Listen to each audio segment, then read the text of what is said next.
Assalamualaikum warahmatullahi wabarakatuh. Kami dari kelompok pertama akan menjelaskan materi yang berjudul Dimensi Tauhid secara teoritis dan praktis. Saya Maulia Nur Hidayah sebagai moderator sekaligus materi yang pertama akan memperkenalkan teman saya yang bernama Fitroh Nurhanik sebagai materi yang ketiga, lalu ada Indri Fitriani sebagai materi yang kedua.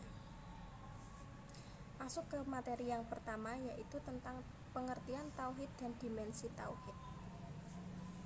Pengertian tauhid secara etimologis berasal dari kata wahada yauhidu tauhidan, yang berarti menjadikannya esa.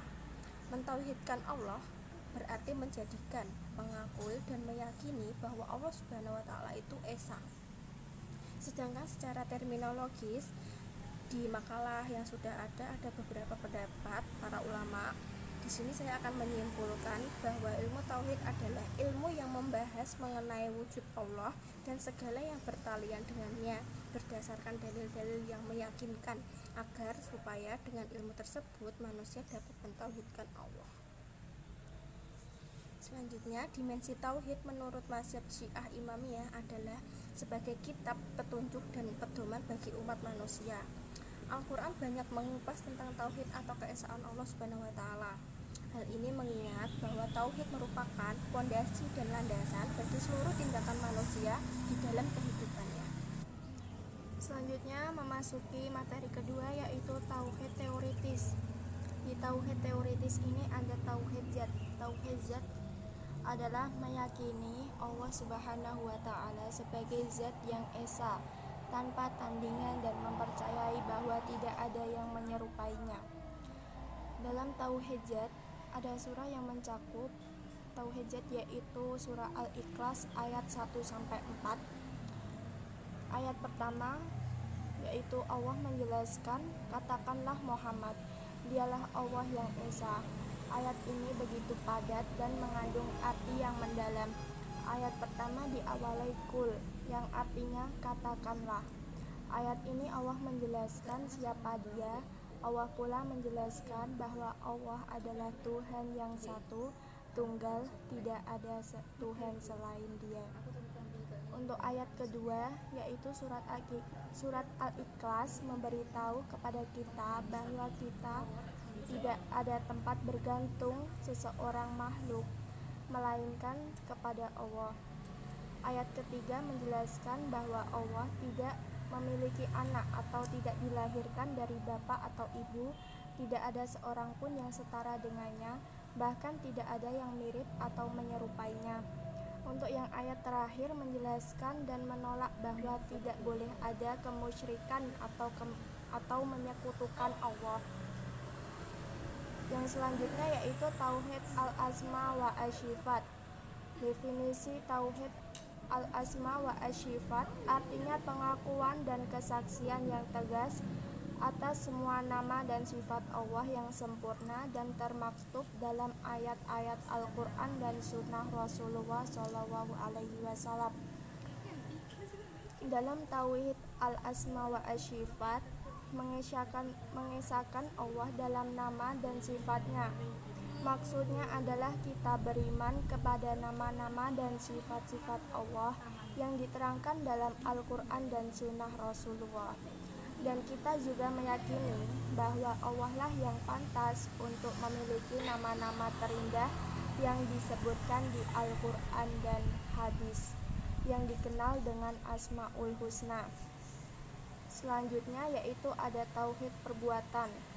Tauhid perbuatan adalah meyakini bahwa setiap wujud, gerak, dan perbuatan di alam semesta adalah Allah Subhanahu wa taala. Dia merupakan sebab dari sekalian sebab dan ilat dari semua ilat. Bahkan semua perbuatan kita pada hakikatnya berasal darinya. Dia yang memberikan kekuatan, pilihan, dan kebebasan. Artinya pada tauhid perbuatan ini, kita itu sebagai pelaku perbuatan yang kita lakukan dan kita harus bertanggung jawab atasnya. Namun sebenarnya Allah Subhanahu wa taala yang menjadi pelaku hakikinya. Sebab segala yang kita miliki itu bersumber darinya.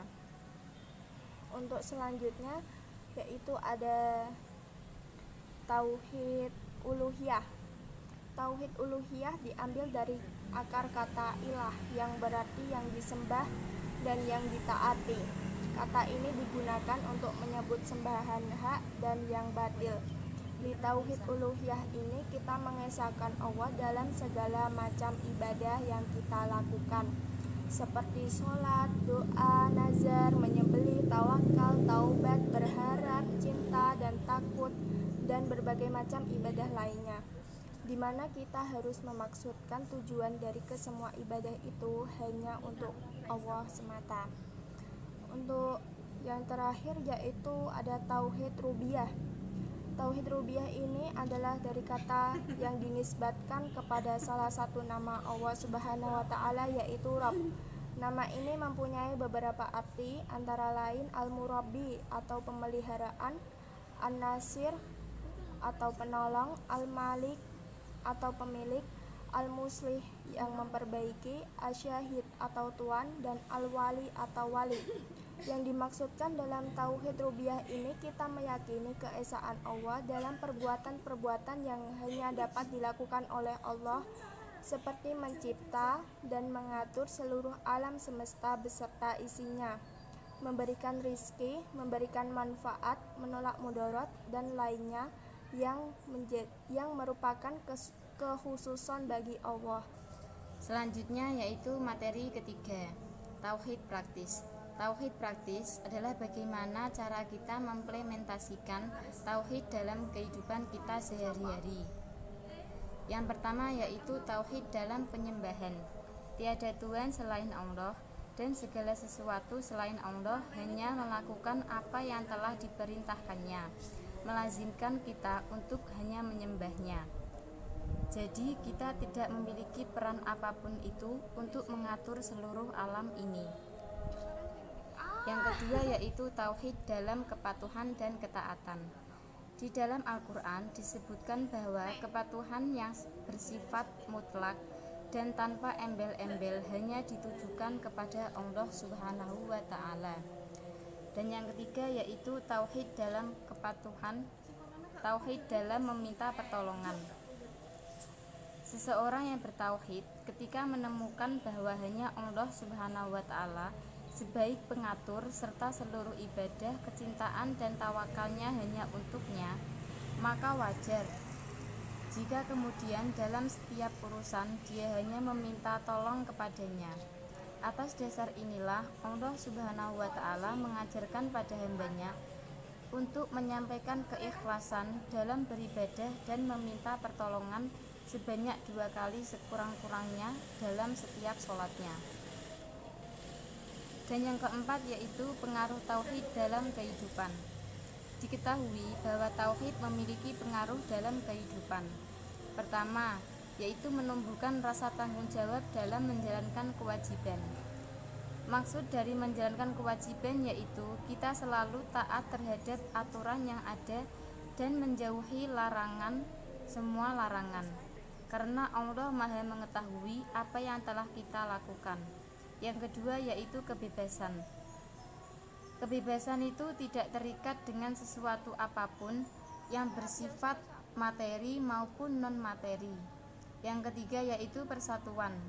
Ketika suatu masyarakat meyakini dan mengamalkan aturan Tuhan yang satu, maka akan lahirlah masyarakat yang satu. Itulah persatuan.